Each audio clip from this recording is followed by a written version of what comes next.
So, what a beautiful day. It's March, it's the middle of March, and it just occurred to me that I need to get outside more. The reason is I'm always cooped up in the office. You know, I live above my office, which is kind of strange. So, something I always wanted to do, but some days I don't get out. And I got outside today and I went, oh my gosh, this is a good day to go play golf or go do something outside. I don't even fish. The fish start laughing at me as soon as I get close to the water because they know they're safe. But so anyway, today I want to talk about, is it too early to talk about the election coming up? And the reason I ask that, I mean, let's see, this is March, so we're talking 8 months, not even 8 months. I'm hearing it all the time. Steve, what's going to happen if this person wins? Or what's going to happen if this person wins? And I have an old friend, and he's a client of mine. He's been a friend of mine for 50 years and a client for, I don't know, 30 years.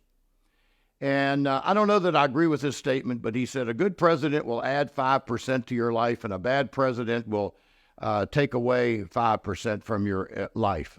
Investing, I think, what he was referring to.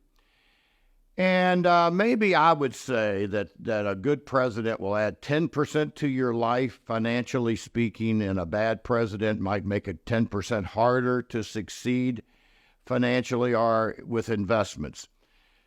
My point of saying that is you are more in control of your success or failure than the political talking heads or the president of the United States. And what do I mean by that? There's been a study, I've cited it for years on the radio show, WSCA, on Saturday mornings, 5:50 a.m. Anyway, there's a study out of Chicago the company's called the Dalbar Study. And the Dalbar Study tracks 10,000 investors over a long period of time, and they compare what the investors do with the S&P 500 index, with a 60-40 index, and with the aggregate bond index. And they're really looking to see if the investors are making decisions that either add to what the index is doing or take away from what the index is doing. That's the crux of the reports. The bad news is the investors aren't doing well. And this study is a 20-year rolling average. To be a part of the study, by the way, you have to write the Dalbar Study and say, hey, I'd like to be a part of your reports each year. You have to be a little bit young. You have to be in your 30s or 40s, I think, because it's a 20-year span. And but what they're finding is over the last 20 years, the S&P 500 returned about 9%, and the average investor, 100% invested in stocks, made 5%. And the average bond investor, if they had all their money in the aggregate bond index, the Barclays aggregate bond index, I think it actually is now called the Bloomberg aggregate bond index, but the average bond, the performance of the aggregate bond index over the last 20 years was about 5%. The average investor, less than 1%. So what is going on? Well, you hear this phrase, don't put all your eggs in one basket. So that means don't have all of your money in stocks unless you're in your 20s, 30s, or 40s. And don't have all your money in bonds. Don't have all your money in gold. Don't have all your money in cryptocurrencies, although right now that's pretty good. They're doing pretty good.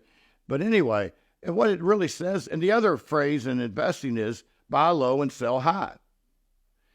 So to buy low, you have to buy when no one wants to get in the market. And selling high means you're selling today when things are really good. Who wants to sell when the market's hitting all-time highs? Well, that's how you turn a 9% 20-year performance into 5%.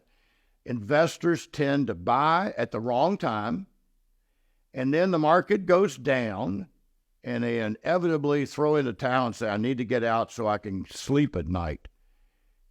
Just think about it this way. Just do the opposite of what your heart tells you.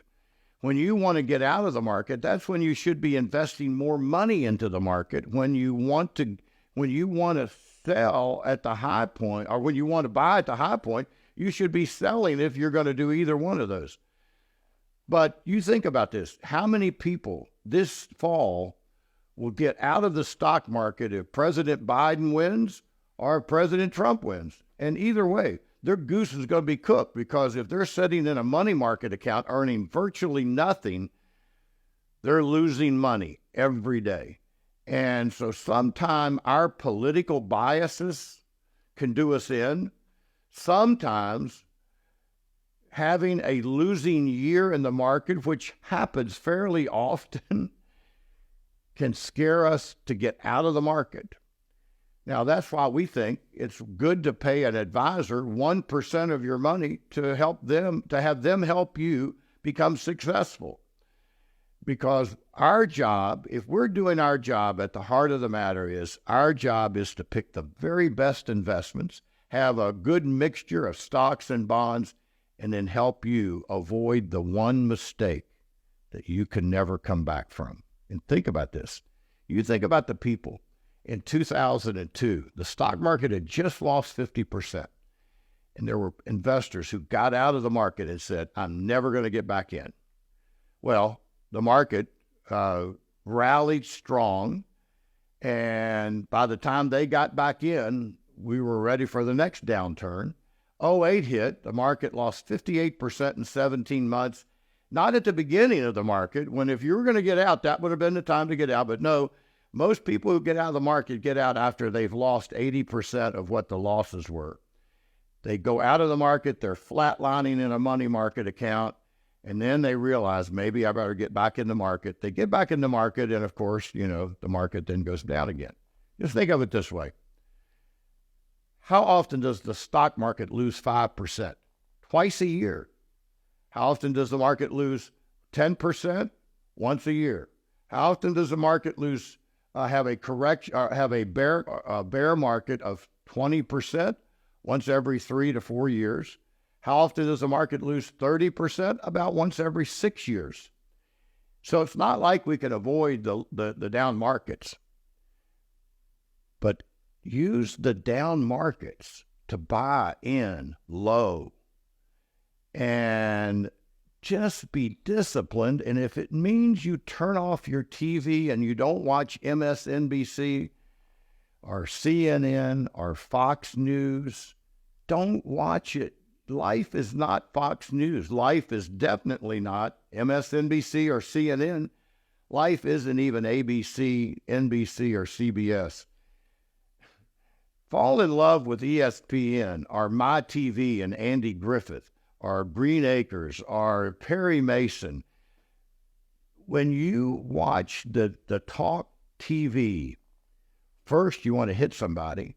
Secondly, you're tending to be anxious and you're worried about things you have no control over.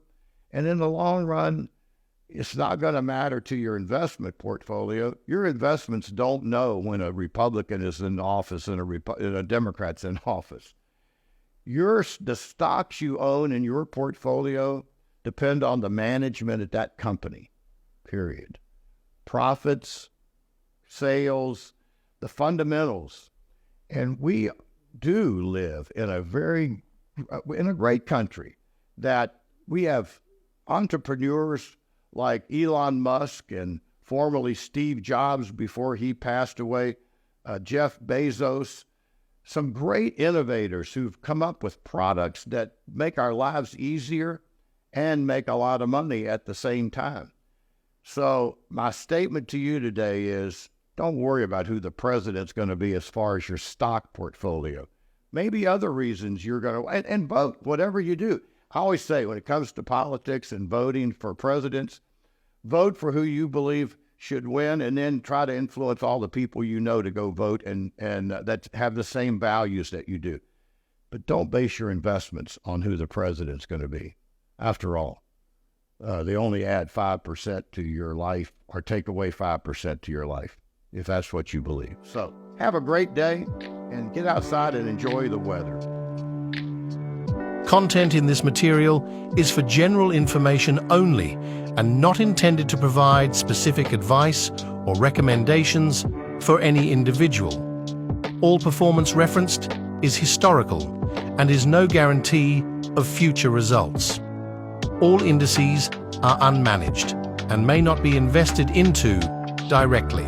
All investing involves risk, including loss of principal. No strategy assures success or protects against loss. The opinions expressed in this material do not necessarily reflect the views of LPL Financial.